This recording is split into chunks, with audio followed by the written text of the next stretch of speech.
E, olhando uma senhora de seus 70 anos, que chorava muito, dizendo, como escrever, se sou analfabeta. A orientadora dizia, tente, pois só na sua última encarnação a irmã não aprendeu a ler e escrever. Ela chorava muito, quando a nossa irmã Liana convidou a passar a outra sala. Marie convidou-me a segui-las, e lá fomos nós. A recém-desencarnada Júlia chorava, dizendo-se analfabeta.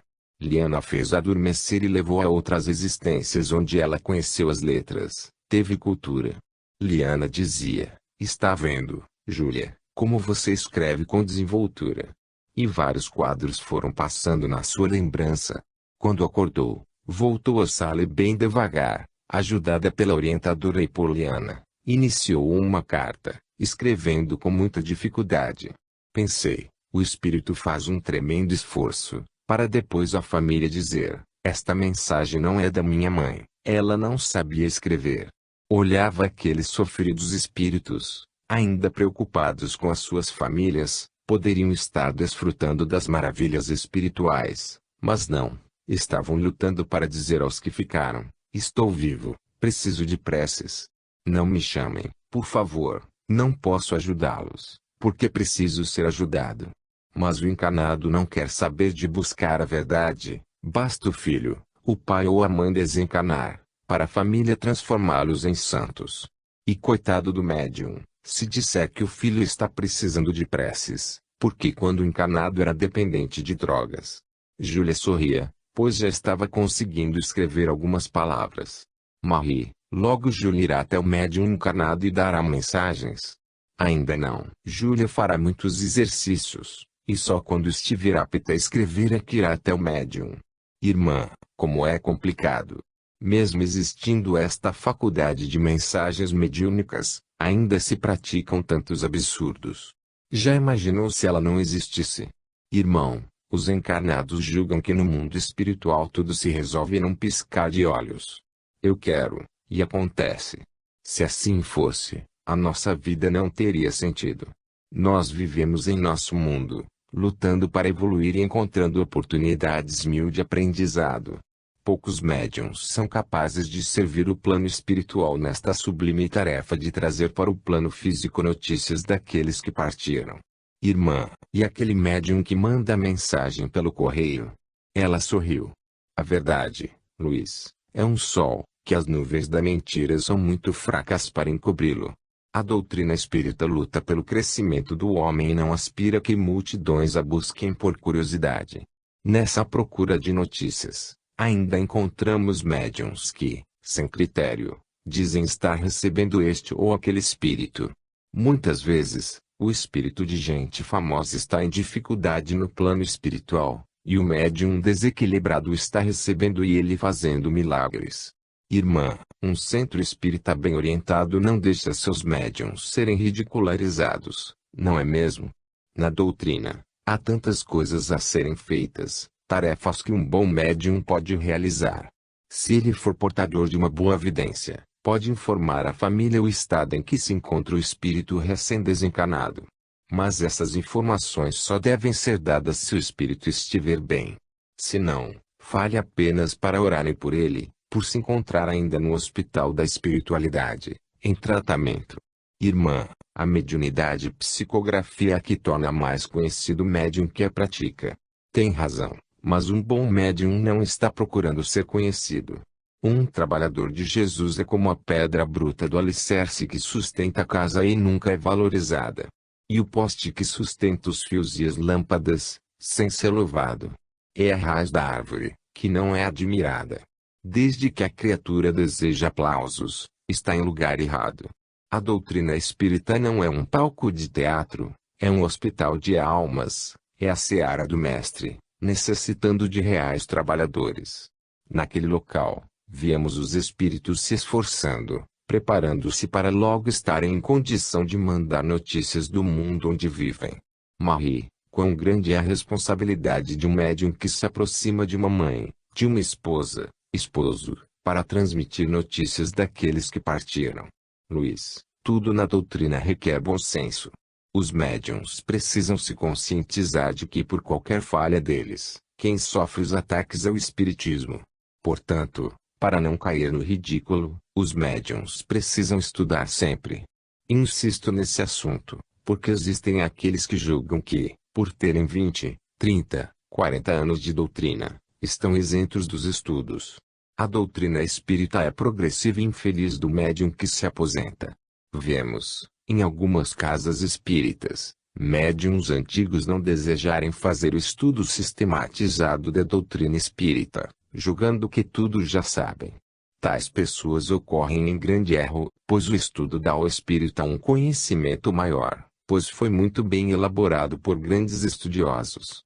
Constatamos que em alguns centros espíritas, onde se estuda com afinco, até os presidentes da casa fazem o estudo sistematizado.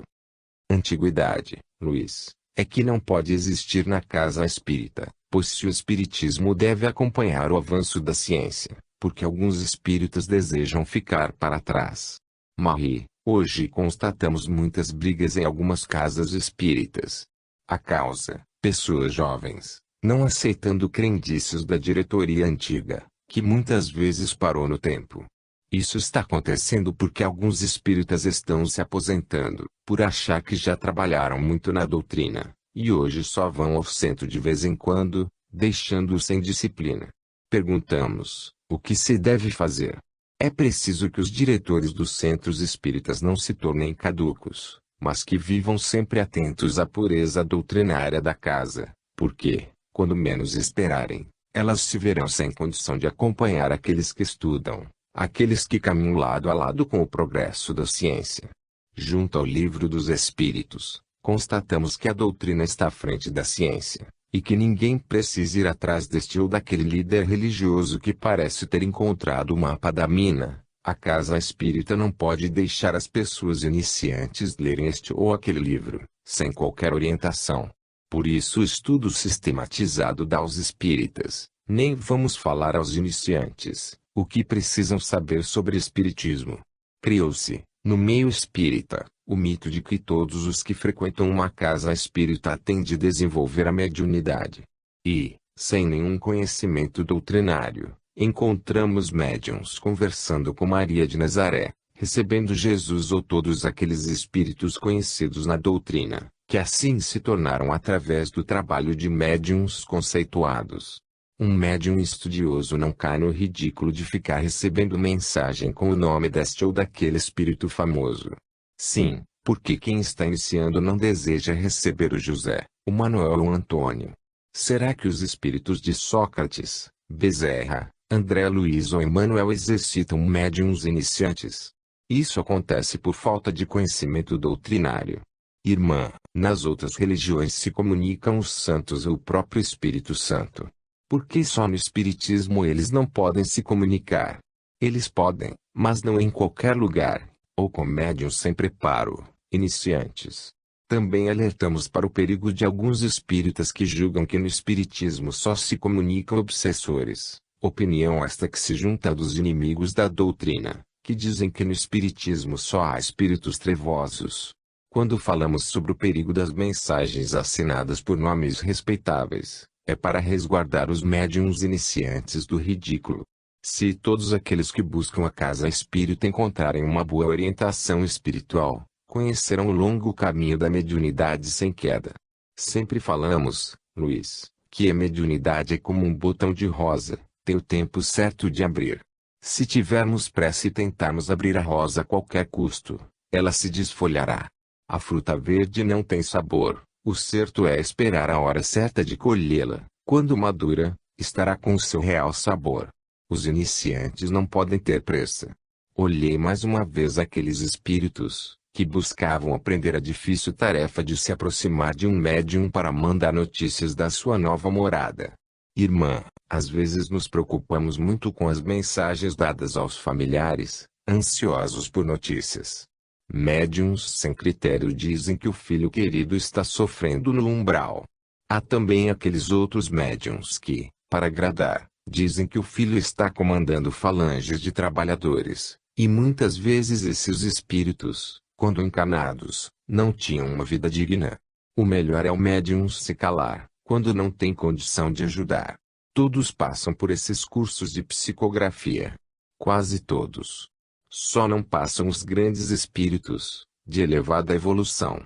Mesmo assim, os censores nem tudo deixam ser revelado nas mensagens. Estas mensagens são proveitosas para o espírito. Elas às vezes consolam, mas muito pouco fazem em prol da doutrina, porque, como já falei anteriormente, quase todos os que buscam mensagens só ficam na casa enquanto existir uma grande saudade. Passando a saudade, dão adeus e vão viver a vida da matéria. Poucos se tornam estudiosos espíritas. Muitos, quando cessam as mensagens, costumam até fundar nos lares grupos sem qualquer conhecimento, para receber o ente querido. Outros recebem, no culto do evangelho no lar, os seus familiares desencarnados, enquanto um estudioso sabe que o culto cristão no lar é um encontro com Jesus, e não uma sessão espírita. Irmã, e aqueles médiuns antigos que gostam de dizer para o iniciante, você é grande médium, possui 10 mediunidades, basta desenvolvê-las. Aí está o perigo.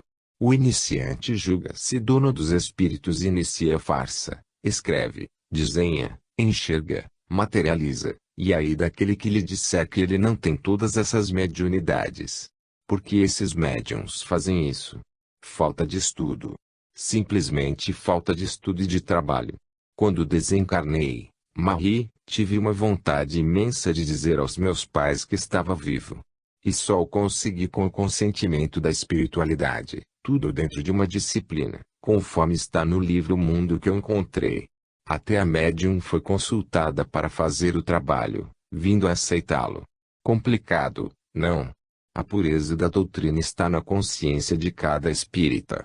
Se o espírita não se conscientizar de que precisa dar exemplos nobres em qualquer lugar que se encontre, no trânsito, no trabalho, divertindo-se, em viagem, enfim, no seu dia a dia, se ele não tiver equilíbrio por onde passar, causará mais danos à doutrina do que os nossos detratores.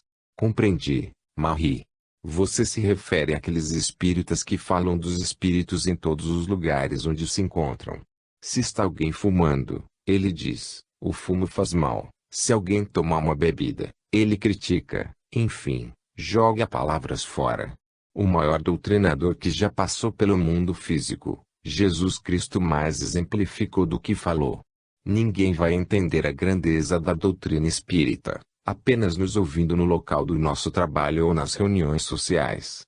É muito pouco tempo para demonstrar a grandeza da nossa doutrina. É como aqueles, cujas famílias têm horror ao espiritismo, no centro são respeitadas criaturas, no lar, tiranos domésticos. É verdade. A seara está precisando de verdadeiros trabalhadores, cujo perfume interior de humildade tome conta dos lugares por onde passe. Sempre seremos minoria. Não somos minoria, existem até muitos espíritas. No entanto, verdadeiros espíritas, trabalhadores de Jesus, são poucos. Mas as outras religiões também são minoria. Os grandes e sérios cristãos são poucos, muito poucos. O homem ainda não se conscientizou do valor de ser bom e digno. Enquanto o homem se embaraçar com os laços da matéria, ele se distanciará das coisas do espírito. Aos espíritas será cobrado muito mais, porque as lápides dos túmulos se levantaram e todos sabem que existe vida além da vida e que nós teremos de responder pelos nossos atos. As outras religiões não conhecem o tesouro contido nos livros da codificação. Verdadeiras joias literárias e ainda renegadas por muitos centros espíritas. Porque todos os grupos de estudo mediúnico não adotam o livro dos médiuns e fazem dele um fiel livro amigo, um conselheiro, um mapa mediúnico. Porque muitos não querem estudar, convencidos de que são os melhores médiuns do mundo. Só acreditam nos espíritos que julgam seus guias, somente deles aceitando orientações. É certo que ouçam os seus amigos espirituais, mas o estudo torna-se necessário para saber identificá-los. Deixando de estudar os livros doutrinários, ficam distantes das verdades espirituais. Há até a corrida de alguns ditos espíritas atrás de cinzas milagrosas, de doutrinas diferentes. Enfim, buscam lá fora o que temos dentro da casa espírita: conhecimento, equilíbrio, disciplina, paz e amor. Infelizmente, isso está acontecendo. Porque, Marie, a doutrina espírita, Luiz, nos ensina a reforma íntima, mas, infelizmente, muitos não desejam mudar de comportamento. Se não se conscientizarem de que os centros espíritas são hospitais de almas, de que todos os encarnados são doentes que necessitam do médico Jesus e de que precisam se educar, jamais compreenderão a beleza do espiritismo.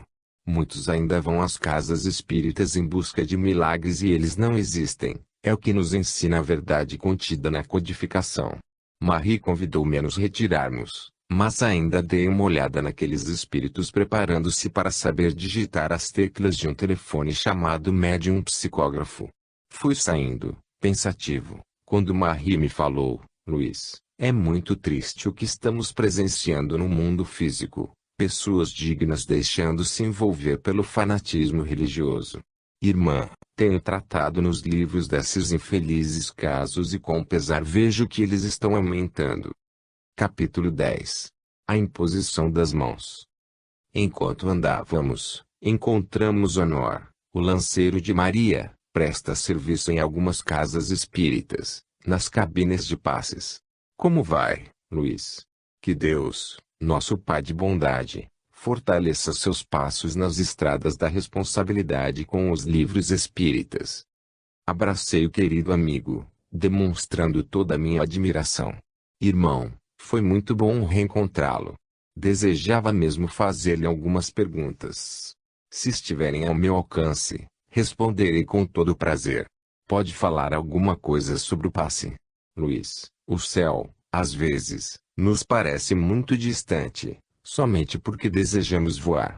Mas como ele embeleza os nossos olhos, quando fitamos com amor e respeito a Deus. Assim é o passe. Ele é um simples ato de imposição das mãos, mas algumas pessoas o complicam tanto, que o tornam de difícil compreensão. O passe resolve tudo. Não entendi. Tudo o quê? Doença, obsessão, febre, desequilíbrio, enfim, tudo. Luiz, o passe é uma transfusão de fluidos e de energias. Feliz do homem que, chamado a dar passe, conscientize-se da sua simplicidade. Honor, o passista pode aplicar o passe coberto de joias, brincos, pulseiras, anéis. Poder ele pode, mas não deve. A simplicidade pede ao passista que sejam retirados os óculos e tudo que pode brilhar e chamar atenção sobre si. Além disso, o brilho das joias e o tilintar das pulseiras perturbam a concentração de quem está recebendo o passe. A cabine de passe precisa ter muita vibração? Sim. O dirigente dos trabalhos tem de preparar o ambiente e bem orientar os seus passistas, no sentido de não cumprimentarem quem entra na cabine com abraços e beijinhos, afagar crianças ou brincar com elas. O passista é um trabalhador, ou melhor, um enfermeiro de Jesus, numa sala fluídica, junto a muitas criaturas doentes e necessitadas. Se ele não tiver uma atitude digna, poderá perturbar o ambiente. Foi o Espiritismo que inventou o passe, Honor? Claro que não. O Cristo foi o grande incentivador do ato de imposição das mãos, o passe, que já existia desde o Antigo Testamento. Em Números, capítulo 8, versículo 10, lemos: E quando os levitas estiverem diante do Senhor, os filhos de Israel porão as suas mãos sobre eles. No capítulo 27, v. 18,23, toma Josué, filho de Num, homem no qual reside o meu espírito, e põe a tua mão sobre ele. E, impostas as mãos sobre sua cabeça, declarou-lhe tudo o que o Senhor tinha mandado. Deuteronômio, capítulo 34, versículo 9. Josué, filho de Num, foi cheio do espírito de sabedoria, porque Moisés lhe tinha imposto as suas mãos. Notamos, em Deuteronômio, que Josué recebeu o Espírito com a imposição das mãos de Moisés sobre ele. Honor, Jesus também usou o passe. Ninguém mais do que Jesus usou tão bem a imposição das mãos para retirar obsessores. Agora, quem mais se utilizou da imposição das mãos foram os apóstolos. Jesus impunha as mãos para curar, como em Lucas, capítulo 4, versículo 40. Ao pôr do sol, todos os que tinham enfermos de diversas moléstias traziam-lhes. Ele, impondo as mãos sobre cada um deles, sarava-os. Quão bela é a doutrina do Cristo Jesus! Ele não somente curou as almas, como também ofertou a saúde aos doentes. Em Lucas, capítulo 13, v. 10 a 13, vemos. Jesus estava ensinando numa sinagoga em dia de sábado. E eis que havia lá uma mulher que estava possessa de um espírito que a tinha doente havia 18 anos. Não entendemos por que as outras religiões combatem o espiritismo, dizendo que não existem espíritos.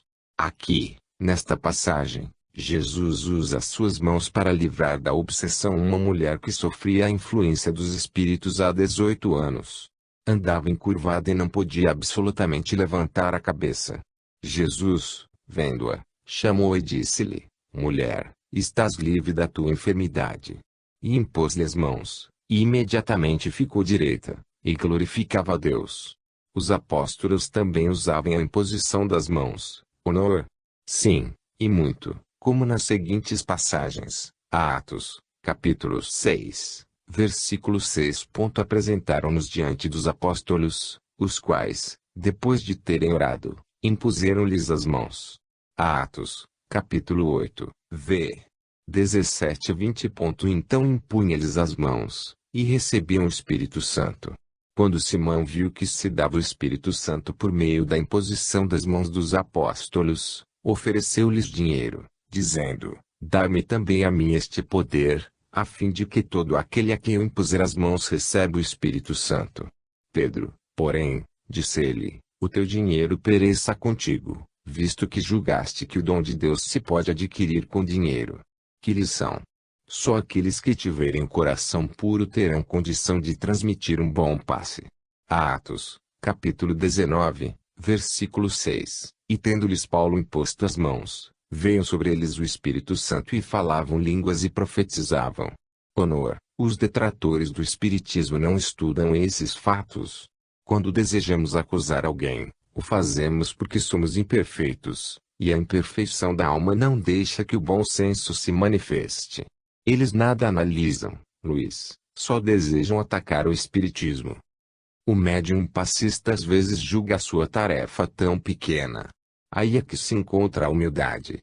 O verdadeiro servidor do Cristo não recebe aplausos pelo seu trabalho. E um bom médium passista precisa mostrar-se equilibrado para bem servir. O que você aconselha aos viciados em passe?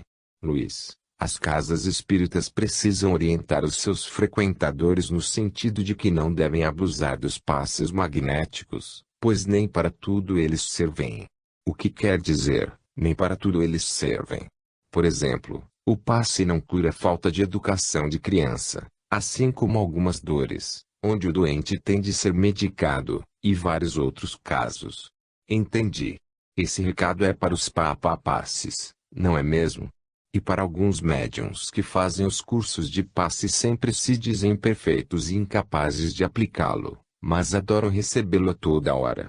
Honor, podemos considerar a cabine de passe um refúgio de amor? Sim, ela é uma câmara de recuperação de fluidos. O passe é benéfico, muito benéfico. Quem é viciado em álcool e fumo pode dar passe? Não, as pessoas desequilibradas devem evitar impor as mãos sobre outrem. É muita responsabilidade do passista, pois quem o busca confia muito nele.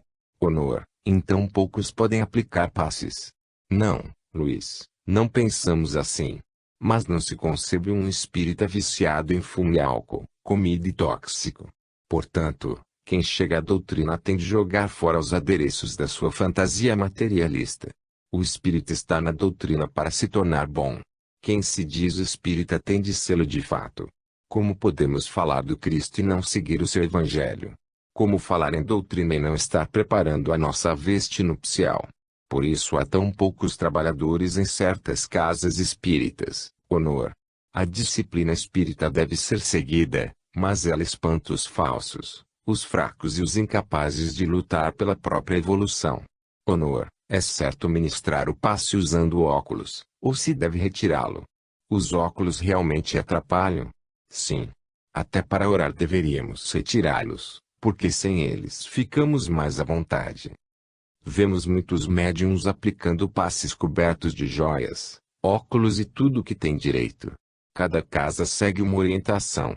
Nós, os lanceiros de Maria, gostamos de trabalhar com os passistas com mãos limpas, sem adornos, de banho tomado, enfim, que não causem situação desagradável aos que se aproximam deles. Muitos julgam que basta fazer o curso e já estão aptos a ministrar o passe. Quem deseja realmente servir deve se policiar, livrando-se de qualquer vício e se preparando para o sublime trabalho da imposição das mãos. O que acontece quando o médium não está bem, irmão? Ao lado de cada passista, sempre se encontra um espírito para ajudá-lo. Se o médium não estiver bem, o seu amigo espiritual o socorrerá. Dificilmente quem busca uma cabine de passe recebe fluidos perniciosos. Em uma casa bem orientada, os seus frequentadores são sempre resguardados. Então pode alguém receber fluidos desequilibrantes ao buscar o passe? Sim, mas é tão difícil isso acontecer. Os encarregados da cabine de passe estão sempre primando pela segurança dos encarnados. Que deve fazer um dirigente de uma casa espírita para que ela seja bem protegida? Incentivar o estudo, o trabalho, a disciplina. Os frequentadores de uma casa espírita têm de primeiro conhecer as responsabilidades para com a doutrina espírita. E como bem sabemos, para se tornar um bom espírita torna-se preciso estudar, conhecer o mundo espiritual e os perigos de desconhecer a escala evolutiva dos espíritos. Com o espiritismo não devemos brincar. Ele representa muita verdade para ser negligenciada pelo homem. Honor, mas muitos buscam o espiritismo atrás dos fenômenos e dos milagres, poucos são levados por desejarem conhecê-lo a fundo. Aí é que está a grande responsabilidade da casa espírita, da sua diretoria, dos seus médiuns. Quem chega vem em busca de algo, e nada melhor do que o conhecimento para ajudá-lo a compreender que, no espiritismo, o homem tem de se tornar nobre, que as casas espíritas bem dirigidas são hospitais de almas, que o espiritismo não veio ao plano físico para beneficiar os encarnados com ganhos fáceis, sorteios, rifas, loterias, marido rico, passar em vestibular, bons empregos, enfim, bens materiais. O espiritismo é o consolador prometido por Jesus e, sendo consolador, ele veio para consolar, explicar o porquê da vida. O espiritismo é o remédio para curar o homem encarnado da lepra da imperfeição. Se ao chegar à doutrina o homem não se torna melhor, ele não está assimilando os ensinos doutrinários, que nos alertam para a necessidade de uma vida de renúncia. Chegar à doutrina espírita e continuar igualzinho como éramos, egoístas, avaros, orgulhosos, maledicentes, violentos, demonstra que a conhecemos, mas ainda não deixamos que ela, a doutrina bendita, nos adentre o coração. Estar na doutrina, mas encontrar dificuldade em servir ao próximo, amá-lo, perdoá-lo, francamente, é muito egoísmo, pois a doutrina é como um abraço amigo, que ao chegarmos nela nos aconchega com carinho e nos dá segurança. Quantos se dizem espíritas, mas longe se encontram das verdades espirituais. Mesmo pertencendo à diretoria de uma casa espírita, jamais prepararam uma cesta básica para dar ao pobre, mesmo trabalhando nela há vários anos, jamais se propuseram a visitar um barraco pobre e levar ajuda. Irmão, muitas vezes o iniciante ou o frequentador de uma casa espírita não é orientado para o valor da fé com obras. Ele julga que desenvolvendo a mediunidade já está fazendo caridade para os desencarnados. Também acho que os seus orientadores, Marie, não estão informando que, na doutrina espírita, o lema é trabalho ao próximo. Você tem razão, Honor, continuou Marie. Isto preocupa muito a espiritualidade, os componentes de uma diretoria não segurarem o cajado do trabalho. Pouco vão ao centro espírita, se vão, é uma vez ou outra. Não frequentam grupos mediúnicos, acham que não precisam. Passes, tomam uma vez ou outra. Perguntamos, que fazem, então? São presidentes de entidades espíritas ou antigos médiuns que hoje pensam tudo já saber, não leem mais, não trabalham mais, estão aposentados. Veja bem, isto está ocorrendo, e muito, nas casas espíritas. Aí, chegam os iniciantes, deslumbrados com o espiritismo, iniciam uma campanha contra os espíritas inertes, querendo ocupar os seus cargos. E muitas vezes conseguem retirar toda a antiga diretoria. E por quê? Simplesmente, porque os antigos estão acomodados, julgando-se cansados e velhos, por isso não veem o que está ocorrendo, pois não frequentam as palestras públicas, não visitam os grupos mediúnicos. Quantos deles, mesmo sendo de uma casa que diz professar a doutrina espírita, não passam de grupos de outras seitas, repletos de misticismo e crendices? Esses senhores se assustam quando os mais jovens, levados apenas pelo entusiasmo, se propõem a derrubá-los. Mas onde está a doutrina nesses jovens? Isso não está certo, repliquei. Claro que não. Mas eles estão dando o que recebem. O certo é a diretoria estar todos os dias no centro, olhando, observando cada grupo, cada frequentador, e já nos grupos de estudo sistematizado, alertar os iniciantes para a necessidade do autoburilamento e levá-los ao trabalho da caridade, sempre atenta ao que ocorre nesses grupos. Uma casa espírita cuja diretoria só comparece nos dias festivos, não exercendo uma fiel vigilância sobre tudo o que se passa no centro, jamais terá progresso, sempre se defrontará com os descontentes. Honor, como pode existir, em uma casa com bases kardecianas, pessoas vaidosas a tal ponto de tudo fazerem para passar os outros para trás? Luiz, os espíritas não devem pensar em aposentar-se, como se fosse possível a alma, o espírito, envelhecer. Mesmo em um corpo carnal, ele possui grande vitalidade, quando trabalha em prol do próximo. Tem razão, irmão. Mas muitos adoram ficar em casa diante do televisor e sempre alegando velhice, cansaço, doença, enquanto Deus trabalha, e Jesus, como filho fiel, ensina a toda a humanidade o valor do amor. Quem ama procura ajudar o próximo, não se importando com idade, cansaço ou doença. Honor, e quando notarem que não taparam a goteira, as águas já entraram, e o que adiantará dizer Senhor, Senhor, se na época que tudo tinham, julgavam que eram os donos do centro espírita? Isso não deveria acontecer, principalmente quando estudamos as obras básicas. Marie sorriu, acrescentando: Paulo, preocupado com a inércia dos seus colaboradores, sempre os alertava para o perigo do comodismo, como em 2 Timóteo, capítulo 4, v. 5 a 8. Tu, porém, vigia sobre todas as coisas, suporta os trabalhos, faz a obra de um evangelista, cumpre o teu ministério. Se é sóbrio, quanto a mim, estou já para ser oferecido em libação, e o tempo da minha dissolução avizinha-se. Combati o bom combate, acabei a minha carreira, guardei a fé. De resto me está reservada a coroa da justiça que o Senhor, justo juiz, me dará naquele dia, não só a mim, mas também àqueles que desejam a sua vinda. Luiz Sérgio, disse Honor, feliz o homem cujos anos não lhe atrapalham o trabalho para o Cristo. É deprimente as pessoas que sempre arrumam desculpas para não servir a Deus, quando crianças, são crianças, quando jovens, porque são jovens, quando na meia-idade, porque precisam de dinheiro, quando velhos, porque estão cansados. Entretanto, aqueles cuja alma jamais envelhece, mesmo com um corpo doente e fraco, lutam por seu ideal. O que mais nos comove é quando constatamos, em algumas casas espíritas, que os mais idosos são os que mais trabalham. Mas existem também os centros espíritas onde os mais velhos nada querem com os trabalhos da casa. Honor, adorei falar com você. Felicidades para o seu trabalho. Obrigado, Luiz, e que Deus o ampare. Estamos sempre orando pelo seu crescimento espiritual. E quando se sentir cansado, imagine o Criador agindo a cada instante, não se importando com a própria idade. Um pensador hindu sempre dizia: pode o ancião ter os passos cambaleantes, mas se no seu coração Deus reinar, ele jamais irá cair. O trabalhador de Deus não tem idade, tem responsabilidade.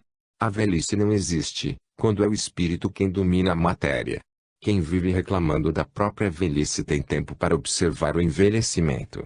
Os que trabalham não se lembram que estão ficando idosos. Disse um jovem a um idoso: deve ser muito triste ficar velho. O idoso respondeu: deve, sim, principalmente quando somos jovens. Gostaria de dizer a todos os filhos de Deus, a disciplina do trabalho é o elixir da longa juventude. Como existem idosos jovens e jovens idosos. É uma questão de escolha. Desagradável ao homem de meia idade considerar-se incapaz de trabalhar porque se julga velho. Quanto mais trabalhar, mais rejuvenescerá, pois o seu espírito não terá tempo de lamentar as rugas que surgirem. As rugas são demarcações dos fatos que ocorreram no decorrer da nossa existência. Ser idoso é ter guardado no coração muitas lembranças e experiências de vida.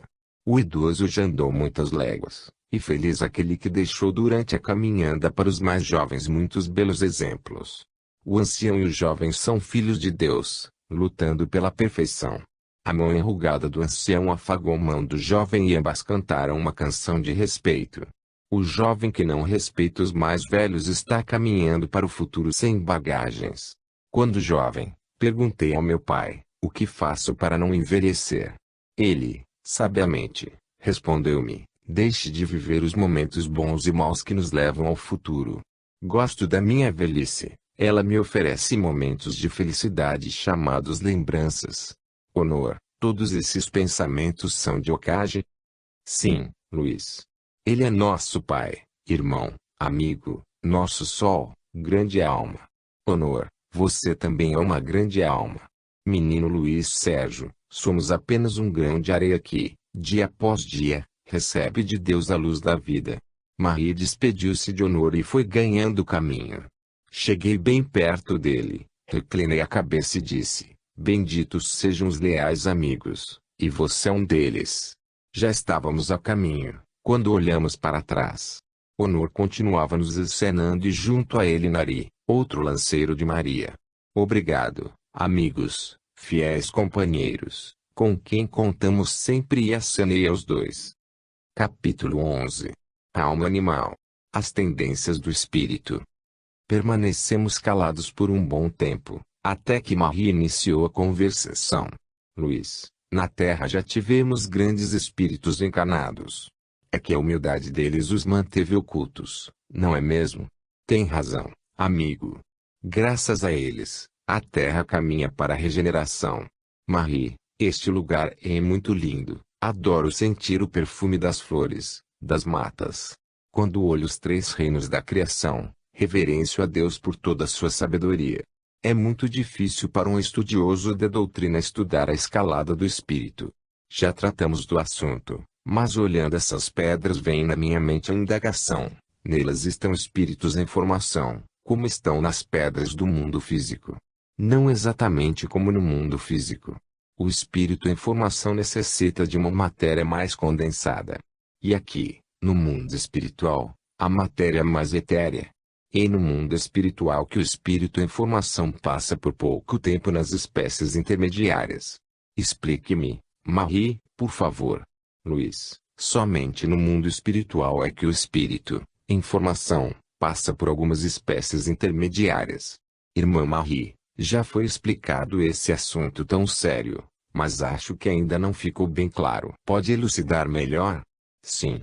Os espíritos em formação são colocados no mineral, em qualquer morada física da casa do Pai. Todos os mundos habitados têm o mundo físico e o espiritual. No mundo físico é colocada a essência espiritual.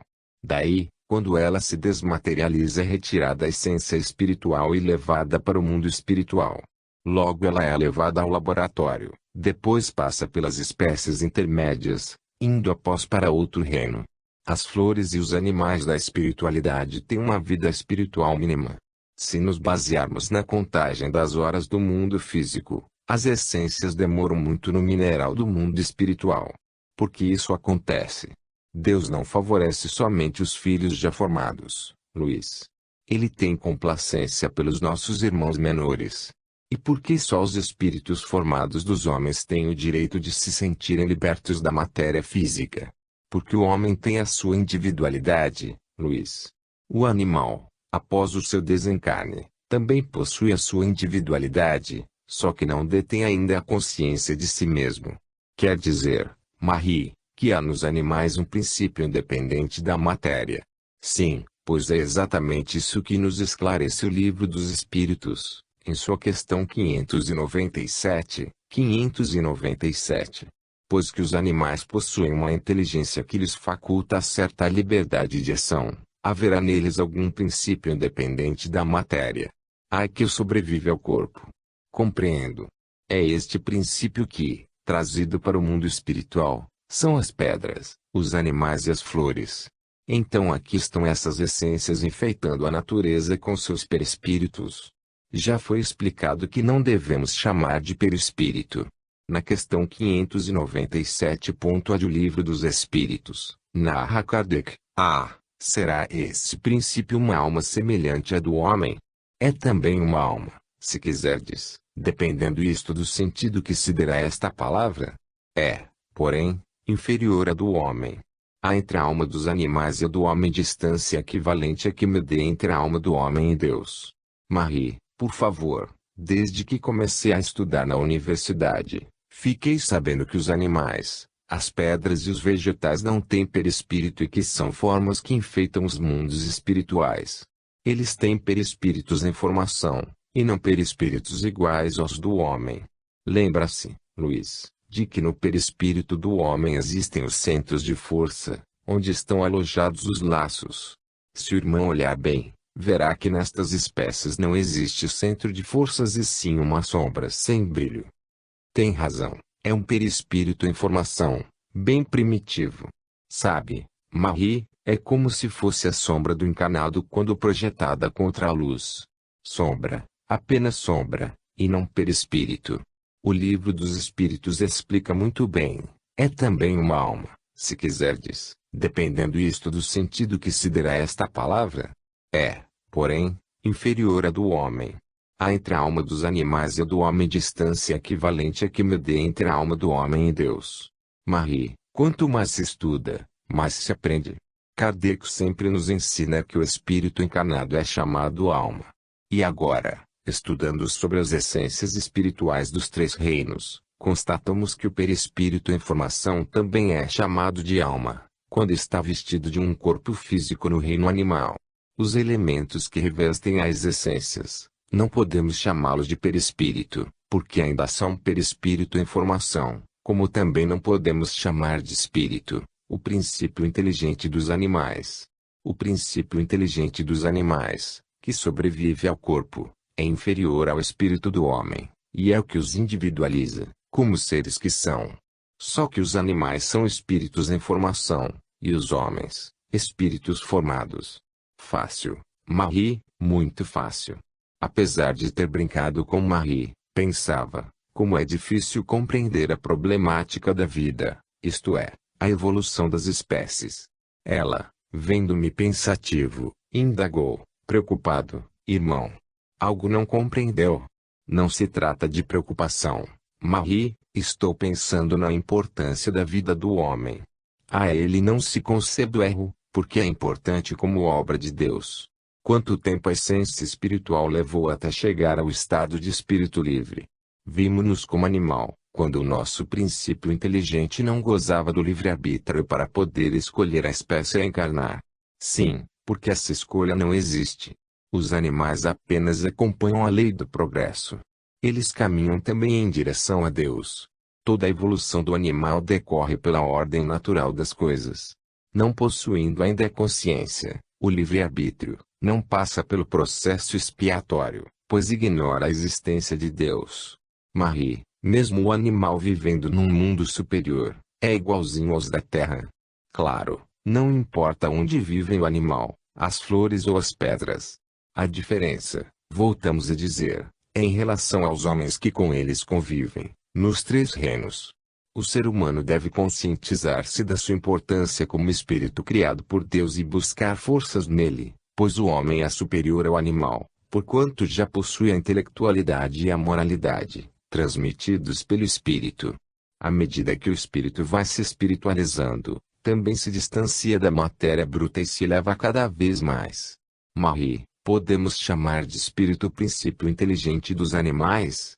Podemos, se assim o desejarmos, mas não é correto, pois no animal se encontra um espírito em formação. Entendemos? É como não poder chamar um bebê de homem. Conversava com Marie, sem notar que ela caminhava bem rápido. Só aí percebi que estávamos andando por umas alamedas floridas, onde alguns pássaros cantavam alegremente. Fitei os reinos do mundo espiritual e reverenciei a todos eles, pensando com meus botões: logo todos os que aqui se encontram de passagem estarão nos laboratórios e nos mundos afins, sempre caminhando em busca da perfeição. Se a humanidade se tornasse espírita, não existiria mais a violência contra a natureza.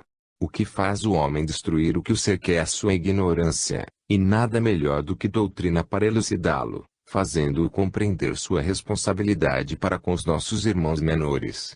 A paisagem estava cada vez mais bonita. Deparamos com um belo lugar, uma cidade toda de casinhas brancas, rodeada de campos e flores. Na entrada da colônia, fomos recebidos por Aramis, que nos cumprimentou pelo trabalho, convidando-nos à oração. E com que fervor a fizemos! Ele nos convidou para visitarmos a colônia. À medida que andávamos, ia ficando mais deslumbrado, pois estávamos em um lugar que parecia um zoológico. Tantas e tantas espécies de animais. Permanecia calado, mas também assombrado com tamanha beleza. Foi quando Marie me esclareceu: Sérgio, este lugar é um dos inúmeros laboratórios onde se prepara o encaminhamento do princípio inteligente para outros laboratórios, de onde, depois, serão levados aos mundos preparados para a transição de um reino a outro. Marie, aqui estamos vendo pedras, vegetais, animais e homens. Sim, seria muito triste se só existissem os animais. Nesta colônia, as pedras e os vegetais enfeitam a vida dos animais que aqui se encontram, mesmo que por um tempo muito curto, pois eles não se demoram neste lugar, são logo levados para outros locais, apropriados à sua elevação. Quer dizer, Marie, que as flores, as pedras e os homens aqui estão em missão. As pedras e os vegetais fazem parte da natureza, enfeitando a colônia, e os homens são criaturas que amam os animais e aqui estão para cuidar deles, ajudando os técnicos, enquanto eles precisarem ficar neste lugar. É um hospital transitório. E os animais das colônias? Já falamos sobre isso, são animais que desencarnam no plano físico, passam rapidamente pelo mundo espiritual, depois são trazidos para cá, de onde são encaminhados para os laboratórios científicos, onde serão preparados para a ascensão do seu princípio inteligente. Mas também existem aqueles que se preparam para partir para o mundo físico. Não se esqueça de que é do mundo espiritual que partem o espírito em formação e o homem. Isso demora, Marie. O trajeto entre a desencarnação no plano físico e o mundo espiritual é rápido. A passagem por esta colônia também é rápida. Quanto ao resto, não sabemos, mas acreditamos que deva ser muito demorado o tempo necessário para o princípio inteligente ser portador do livre-arbítrio, na condição de homem.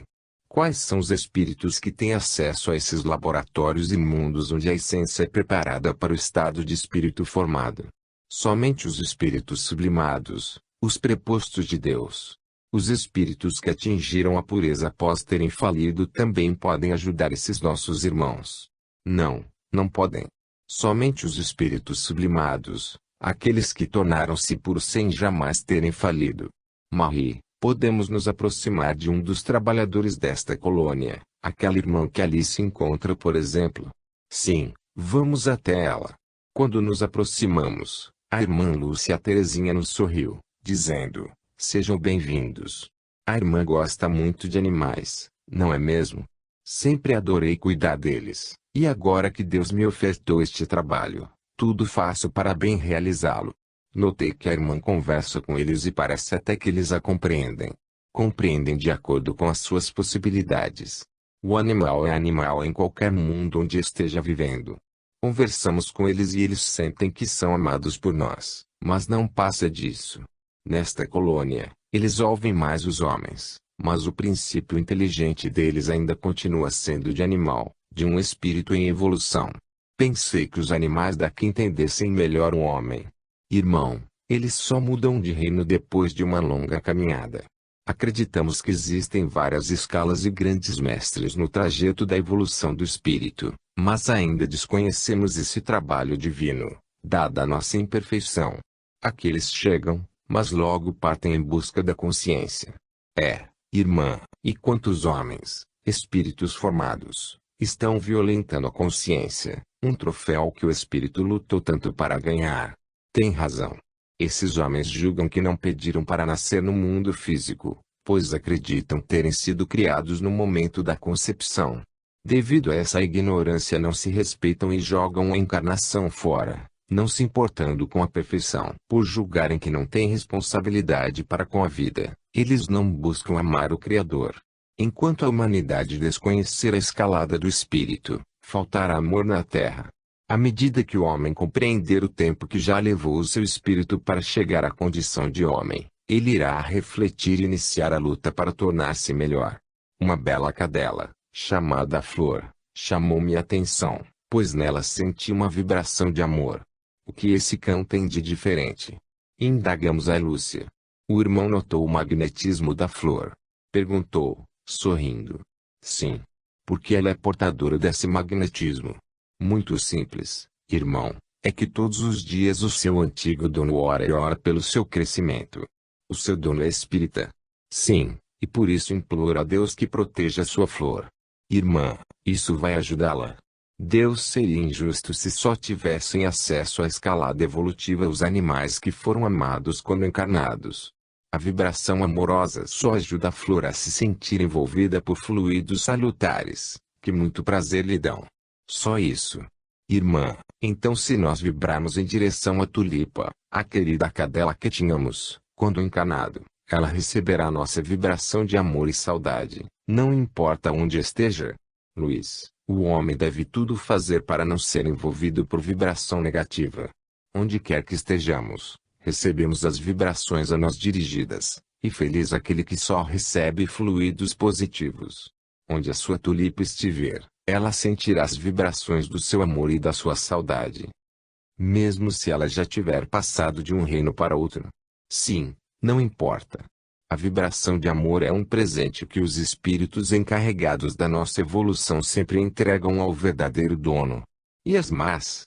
Estas, quando emitidas, atingem apenas aqueles cujo coração esteja repleto de revolta. Se vivermos em paz com nosso coração, não nos atingem. No entanto, devemos tomar cuidado e não plantar intrigas no nosso caminho.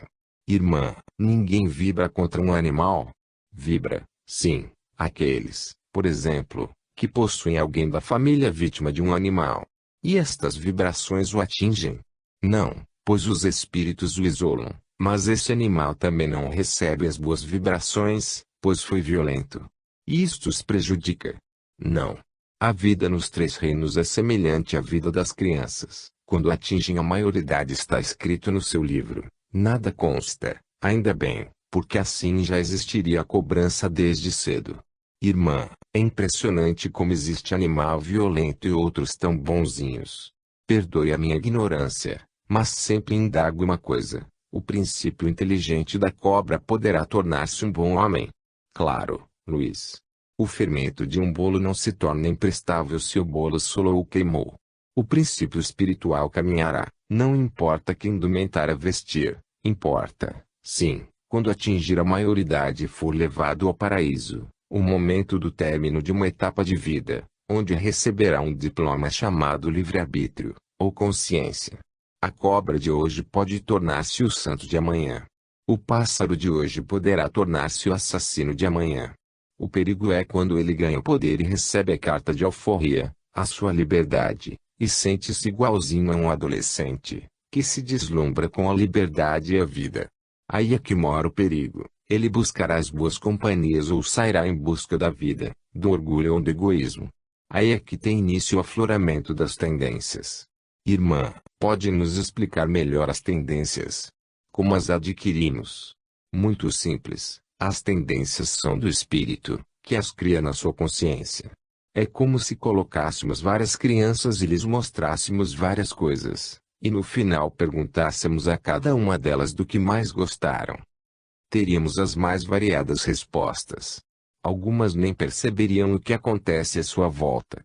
Isso ocorre, porque somos seres diferentes, temos a nossa individualidade. Cada filho de Deus gosta de uma coisa e pensa diferente. Se fôssemos criados sem liberdade, tornar-nos-íamos fantoches teleguiados. Mas a bondade de Deus é tamanha, que cada um de nós aprecia de modo diferente as coisas do universo. As tendências são conquistas do espírito, que podem ser boas ou más. Elas são os frutos da árvore do bem e do mal. Somos livres para escolher. O Pai não nos obriga a saborear o fruto que Ele gostaria que nós escolhêssemos. É como os pais de família. Quantos gostariam que o filho escolhesse uma profissão e o filho escolhe outra, ou nem estuda? Isso é liberdade de escolha. Cada um direciona a sua existência de acordo com a bússola da sua consciência. E queira Deus, muito mais espíritos tenham descoberto as boas tendências, pois criou o homem para ser feliz. Francisco de Assis tinha razão quando respeitava a natureza, porque os espíritos em formação precisam muito das nossas orações. Eles ainda irão caminhar muitas e muitas léguas, e Deus os ajuda a escolherem o fruto da bondade. Quando Francisco orava para os animais, para que o lobo de Gubbio fosse amansado, por exemplo, ele pedia para que a fera de hoje se tornasse o santo de amanhã. Todos precisam da ajuda da oração, e aqui, junto aos animais, oramos a mais bela oração ensinada por Jesus, a oração do amor às criaturas de Deus, principalmente estes princípios inteligentes, que tanto necessitam de cuidado. Recitando o Pai Nosso bem devagar, meus olhos foram ficando marejados de lágrimas. Marie deixou-me por alguns instantes sozinho. Capítulo 12. O Espiritismo nas Escrituras. Marie, este lugar é tão resguardado por Deus, que não sei como um espírito tão pequeno como o meu pôde aqui chegar. Luiz, você é um repórter do mundo espiritual e um repórter são abertas as fronteiras. O seu trabalho é passar informação, e é isto que estamos fazendo aqui. Muitos julgam tudo isso bobagem. Também existem aqueles que não aceitam a evolução em linha reta do espírito. Veja bem o cuidado dos espíritos evoluídos para com os espíritos em evolução. O respeito e o amor se fazem presentes em cada ato. Olhamos aquele lugar e percebemos como o homem desconhece a sua origem. Mesmo se dizendo espírita, ataca e fere, quando não aceita o modo de pensar dos próprios companheiros da doutrina, enquanto ela é translúcida e bem explica a escalada do espírito em formação e suas tendências. Este lugar, Luiz, é um viveiro de almas. Daqui, o princípio inteligente é levado até os laboratórios, onde recebe tratamento, depois ainda passa por algumas espécies intermediárias, até ser levado a lugares apropriados à preparação para o grande mergulho na humanidade. Pena que poucos se conscientizam do valor do seu próprio espírito, julgando-se imperfeitos e nada fazendo para melhorar. No dia em que todos os homens estudarem esta doutrina maravilhosa, que é a doutrina espírita, irão compreender por que estão no corpo físico e verão que, mesmo possuindo fortuna, nada têm, porque o que é da matéria na matéria ficará. O espírita que estuda a doutrina compreende que tem de se desapegar das coisas perecíveis e, quando isso acontece, busca desesperadamente ajudar seu próximo. O espírita não conhece milagre. Para conquistar a felicidade, tempre de lutar por ela. Na doutrina, o homem não gozará de privilégios, somente por ter chegado à casa espírita, porque o Deus que a doutrina apresenta ao homem é justo e bom. Se ele é justo e bom, não castiga um filho porque usou mal o livre-arbítrio presenteado por ele. Por que não fortalecer o rebanho, proporcionando-lhe conhecimento bíblico? No item 59 de O Livro dos Espíritos, Kardec esclarece, dever-se-á concluir que a Bíblia é um erro. Não, a conclusão a tirar-se é que os homens se equivocaram ao interpretá-la. A doutrina está anunciada, grafada, embelezada no Antigo Testamento. Quem fica indo contra esse livro divino é porque não deseja estudá-lo. Será que esses fariseus julgam que quem estuda a Bíblia está traindo Allan Kardec, ou temem alguma proibição nela contida? Os espíritos superiores, que tão bem conhecem a Bíblia, recomendam a todos os estudiosos da doutrina, principalmente aos jovens, que leiam a Bíblia. Ela contém as grandes revelações, é um livro espírita. Nela encontramos os profetas e os apóstolos, que eram médiuns, as manifestações espíritas, a reencarnação, as materializações, os passes. Por que não criarmos grupos para estudá-la, principalmente as crianças e os jovens? Voltamos a repetir, são eles, e não os mais idosos, que comporão as futuras diretorias. Enfim, os